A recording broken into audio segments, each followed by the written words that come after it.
Hello, everybody. Welcome to the Jaguars franchise rebuild. We will be doing the 2025 NFL draft today, and the draft is officially open. The first pick on the board is the New England Patriots. Not going to be looking to trade up at all from our number 9 spot. Looking at the draft board for the Patriots, though, assume it probably will not be quarterback considering they have Drake May.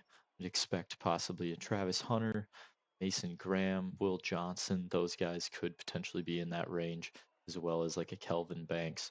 Excited to see where the Patriots will go with their first round pick. The Patriots go completely off script and take Abdul Carter Edge out of Penn State with the first overall pick. Next on the board is the Tennessee Titans with the second overall pick. Could be quarterback here for Tennessee. We know that is a need. However, they will end up going with Travis Hunter, who ended up wearing the right color to the draft, getting picked by Tennessee with the second overall pick. Got the Tennessee bandana on already, as he will be taking his talents to Nashville. The Raiders are next on the board. I think it is time, considering a corner has gone, that we do consider a potential look to trade up. Although I do think that the Raiders will be looking to go quarterback here, considering their currently only option is Gardner Minshew. So I think we're safe with this pick here. I'm going to guess that this pick will be Shedeur Sanders to the Raiders. The Raiders do select Shedeur Sanders. The Colorado Buffaloes go back to back at 2 and 3 in the draft. Next up is the Chicago Bears, who will be taking with the fourth overall pick. Looking at the draft board, referring back, O-line's going to be a big need for these guys, I would assume, along with potentially secondary. So Will Johnson could be an option, as well as a Kelvin Banks. E-line could always be an option for them as well. Very interested to see where they decide to go. Will Johnson is a guy that I have kept my eye on pretty closely, though, and if he makes it past this pick, I could see us making an effort to trade up for the fifth overall pick to select him. If he does end up being taken, no clue what we end up doing here, as there's a lot of different options that we could go for sure. The Bears would end up selecting an edge from Georgia, Michael Williams, currently ranked on the PFF board as the 24th ranked player. They ended up selecting him number 4 overall. Very interesting pick from the Bears here, as they kind of reach over some potentially very good talented players to take the edge position that they're looking to improve upon, potentially missing out on Nick Scorton, the 10th ranked overall PFF player in the draft, as well as some other good D-line prospects as well. Now with the Browns at number 5, this could potentially be a trade-up opportunity. I'm going to take a look at what would need to be done to move up to 5 to probably select Will Johnson here with the 5th overall pick. If not, probably will consider continuing to attempt to trade up with some of the other teams ahead of us as well. We were not able to strike a deal with the Browns, so we will move on to see who they decide to pick here with the 5th overall selection. And it looks to be Luther Burden, the third wide receiver out of Missouri, electing to take him above Tetairoa McMillan, the receiver from Arizona. Have to make sure I'm saying that name right at some point. But interesting selection here. Definitely two top 10 overall players in the class at receiver. Burden is the one who is selected first, and that will leave the Giants on the clock with the 6th overall pick. The Giants are looking like they are in need of a quarterback, possibly a spot where Cam Ward goes here. They have Justin Fields and Daniel Jones currently their only quarterbacks on the roster. Given their other holes in their team, I will take the risk of losing out on Will Johnson with this pick to avoid having to trade up.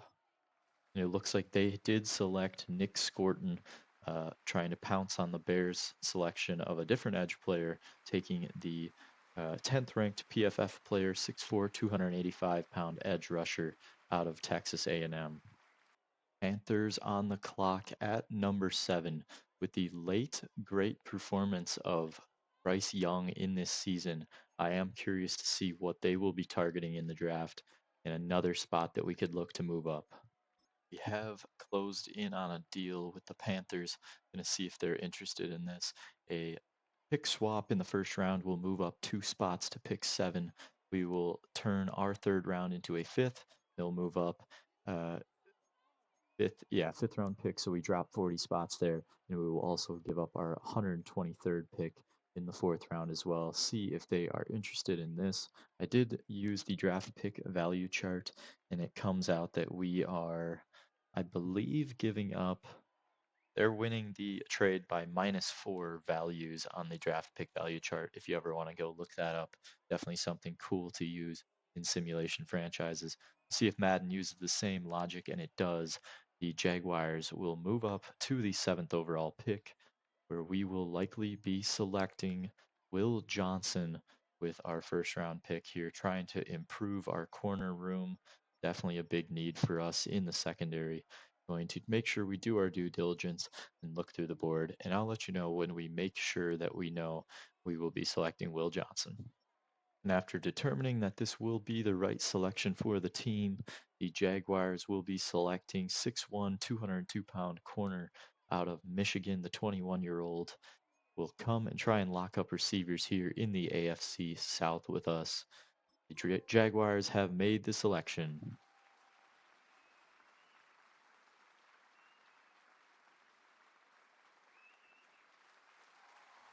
First pick in the Ben Johnson era is a defensive player, not on his offensive side of the ball, as you'd maybe imagine, a outside corner piece.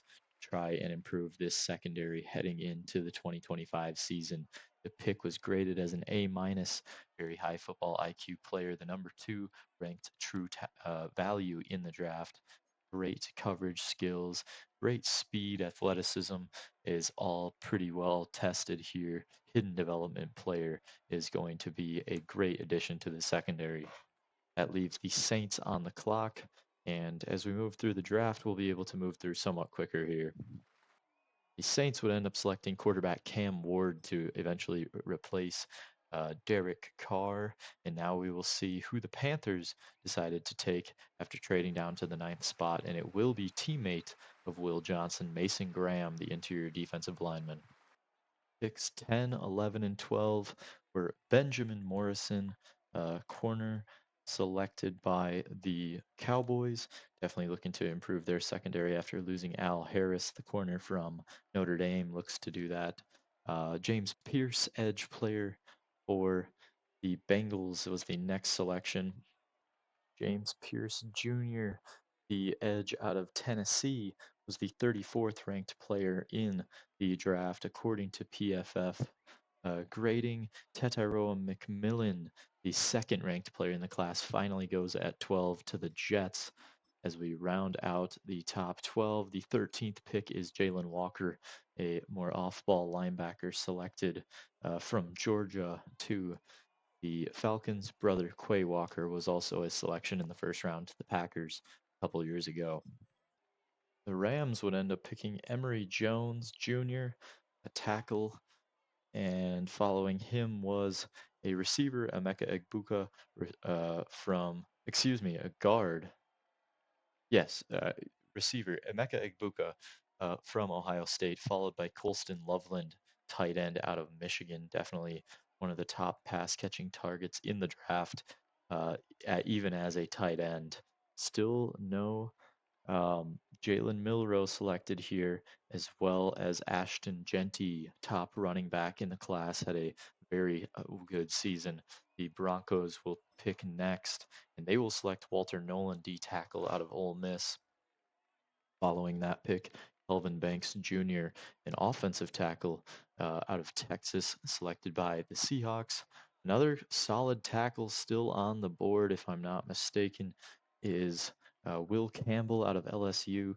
Definitely a good option for teams looking to fill that tackle need. Jonah Savainia. He was selected to the Commanders with the 19th pick. Again, another guy that I'd love to know how to say that name more efficiently than what I just did. But he was selected Definitely an interesting pick as he was outside of the PFF top 50 coming into the draft, was ranked 70th out of Arizona. A young tackle, definitely going to have a lot to prove going forward for the Commanders. Denzel Burke was the next selection by the um, Buccaneers, who decided to take the Ohio State corner at pick 20. At 21, the Arizona Cardinals will select Kenneth Grant, a D tackle out of Michigan, the third defensive player from Michigan, I believe, already selected, and that will leave the Steelers up on the clock, who will select Will Campbell, offensive tackle from Penn State, finally goes after slipping down to 22 in this draft. Following the Steelers will be the Ravens, who take another tackle, Ariante Ursi, with the 23rd pick, the tackle out of Minnesota goes there. The Chiefs will be next in the draft at 24 and take JT Tuimoloau out of Ohio State, another defender taken there. Not exactly sure why his name isn't showing up. We'll definitely have to go in and edit that. The Packers will be selecting with the 25th pick. They will take Princely Umanmielen, another, I believe, another Ole Miss player selected here in the first round from that D line. With the 26th pick, another Ohio State defender, Jack Sawyer, will go to the Houston Texans. Following them is Minnesota, who takes Josh Connerly Jr., the tackle from Oregon. Looks like a very good prospect. Going late in the first round, Wyatt Millum, another offensive tackle taken by the Bills. Out of West Virginia, another offensive tackle going in this class already. That is quite a few that we have seen go off the board, as well as edge players. Obviously, teams looking to build in the trenches here, trying to improve their teams. Tyler Booker, guard, going to Miami, a player that I was really looking at getting. I was potentially looking to trade up, kind of wishing I would have to get this offensive guard. Felt like that was going to be a big need for our team in a couple of years, and especially right now, even with that being the case that he's taken already. Probably not going to be looking to move up into the first round again, as Evan Stewart is taken by the Eagles out of Oregon. Uh, Deckney Walker is the next player, or Dion Walker, excuse me, is taken out of Kentucky with the 31st pick. And to wrap up the first round, the Super Bowl champion Detroit Lions will end up taking Tyleik Williams, the tackle out of Ohio State, another Ohio State edge defender, or D line player taken here in the first round. With that, the first round is now complete. I'll see you on day two. And a couple picks into the second round, Tate Ratledge, Jalen Milrow, two SEC players, along with Malachi Starks, taken as well to the Patriots, Titans, and Raiders. Ashton Genty, Heisman finalist, taken by the Bears at the 36th overall pick. Definitely an interesting player to add for them. The Browns will be the next team up with the 37th pick in the draft, and they will end up selecting Takario Davis with the 37th pick, the corner. And now is a time that I feel like we can move up to try and get a guy that I've been wanting to add to this team, similar to a player we kind of added in free agency. I'm going to go try and get the job done here. We will end up trading pick 151 and pick 41 to move up 3 spots into the second round to, uh, excuse me, just up in the second round. We're already in there with the 41st pick. We will be sending this trade over to the Giants. Hopefully they accept. They will. And we are now on the clock with the 6th pick in the second round, where we will be making a selection on a playmaker that I was hoping to add to improve our offense. And that was Tyler Warren, tight end out of Penn State, brings a very interesting skill set, played all over for them, was kind of a Swiss Army knife, very similar to Taysom Hill, who we added in free agency. Warren picked as the 43rd true value player. We took him at 38, a normal development tight end with 83 speed. Not the greatest pick, honestly, just looking at the measurables there. 22 years old, though, has some time to develop. Normal dev, not my favorite. Probably let this draft play out a little bit more before we consider moving up anymore, as we do have the 9th pick in the third round. And so far, halfway through the second round, this is how the draft has shaken out so far. Following our pick, we saw a safety and Isaiah Bond, a receiver, go. A couple other receivers, some running backs. Tight end followed us later, Mason Taylor, along with some DNs, Landon Jackson and Shamar Stewart. Drew Aller was selected with the 50th overall pick to the Seattle Seahawks. For the last pick of the second round, let's look through who has gotten selected so far since we looked at the Drew Aller pick. A couple key names. Marion Hampton, another running back taken to the Steelers. Danny Stutzman, linebacker to the Packers. Some other good players as well. Another offensive tackle. It's a lot of trench pieces moving here early in this draft as we will close out the second round with the Lions pick. Selected Jordan Birch out of Oregon, an edge player who they hope to plug in and play in that Super Bowl defending defense. And leading up to our pick in the third round, we have seen some pretty good players still going off the board here. Ricardo Holloman, cornerback. Quinn Ewers, Texas quarterback, goes at pick 69. Nice to the Browns. And we are on the clock at 73, and it's time for me to decide whether or not we are going to stick and pick or potentially trade this pick away. With the Jaguars' ninth pick in the third round, they will be selecting the 22-year-old interior D lineman out of Texas A&M, Shamar Turner, who will be coming in to once again try and bolster the defense, adding to that front seven.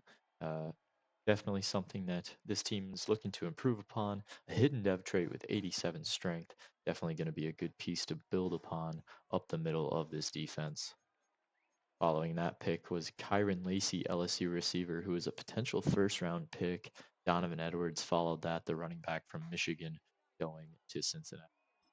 Closing in on the end of the third round, the following our 73rd pick, there's been some pretty good players going. Jackson Dart, quarterback from Ole Miss, ended up going 86th to the Steelers. A couple other good players went before him. We saw the Eagles go back to back, taking an end and a tight end on the defensive and offensive side of the ball, respectively. So we'll see them adding, hopefully, good players for them, even though we decided to take away a big piece of their front office in Alec Hallaby. As we move through the fourth round now, Damian Martinez, Miami running back, was selected with the first pick in the round. Uh, Moving through the board, Eli Cox, center out of Kentucky, was a guy we had been looking at. Caden Priestcorn, good tight end out of Ole Miss. Stick and pick here at 105. I have a pretty good idea of who I'm looking to snag with our first fourth round pick. We will be selecting Jared Penning, tackle out of Northern Iowa, a guy we could potentially look to move into guard with our first pick in the fourth round. We'll see what he ends up thinking of being drafted here. Projected day 3 guy that we did take early in round 4. Very thrilled about this pick is everyone, including Ben Johnson, the new coach. Seems Penning's pretty excited as well. C plus we draft pick for us. He is a normal dev with 92 strength. We were pretty thrilled about that. He'll definitely be a guy that will look to sit and develop probably as, like I said, moving into an interior spot. We will continue to move forward through the draft to our next pick at 113 as Carson Beck was just taken to be the backup to Joe Burrow, it looks like. And with our 17th pick in the fourth round, we will be taking 22-year-old linebacker Jeffrey Bassa out of Oregon. Guy that looks to be kind of flying all over the field for us, hopefully getting him from the Ducks defense. A good speed player at 86 speed will probably be competing with Chad Muma for some snaps in our defense here. Going to be a guy who can cover, play the run just as well. So hopefully an all-around defender that we just added to the team. Moving to the end of the fourth round, seeing a lot of these skill players going right after us was Xavier Restrepo, receiver from Miami, as well as now Le'Veon Moss, running back from A&M, as we will close out the fourth round with the Eagles selection. And in the fifth round, looks like just one pick for us at 137. Probably just see at that pick and decide what we do from there. And it looks like we'll be staying at 137 to make a pick. I had been looking at Darius Washington, guard, was taken by the Panthers, but I am going to end up going a different direction. Still staying with that interior O line, and likely will be picking Gus Hartwig here at pick 9 of the 5th round. Center, kind of really trying to dig for some talent here. He's a pretty athletic dude, strong center. Hopefully, with that B awareness, he can come in with a decent floor for us and become an eventual starter. But looking at his true value, probably not the greatest pick. Not maybe as athletic as we once thought. 86 speed or 86 strength, excuse me, is decent though.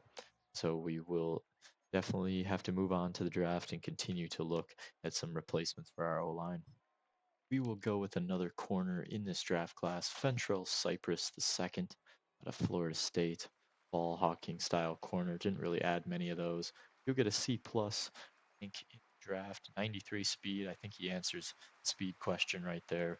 And definitely could be a guy that comes in and plays special teams immediately for us. Coming up with our 7th round pick at pick 201. This is our last pick of the draft. Essentially, just going to try and fill some needs, like maybe a developmental piece at quarterback, or maybe looking at another direction, like a fullback piece, something interesting that we can bring. We will end up selecting a developmental piece at quarterback. Dylan Gabriel, 24-year-old, will be added to the Jaguars quarterback room with Lawrence and Winston. With that, that will conclude the drafts. Not going to trade in for any more picks. Didn't get the scouting that we always liked to have, considering we only had Alec Hallaby for a little bit there in this draft. We will see you at the end of the draft and look at what we ended up taking out of this year's crop. Time to look at what we got from our draft all over the board with some players in terms of overall. 79 and 73 from our first 2 picks, not bad. I believe Shamar Turner, our 3rd round pick, was a hidden dev player, along with obviously our first rounder, Will Johnson, one of the top players in the draft at 79 overall with hidden dev, is getting the boost to his morale. I'm going to go through and change the numbers of these guys and let you know what else I think I see. And that will likely be it for the video as we continue to move forward through this Jaguars offseason and look to get into the first games in the next episode. All right, after going through and changing numbers, looks like this draft class ended up being better than I kind of thought it was at first. We do have some guys that probably will be practice squad type guys, at least for the first couple of years, but also some guys who should come in and make a difference right away, or at least be on special teams, get some time there. But with that being said, thanks for watching the draft episode. Hopefully, we can get the regular season going here soon and get some wins to start the Ben Johnson campaign. Thank you for watching. Make sure to like and subscribe. See you in the next one.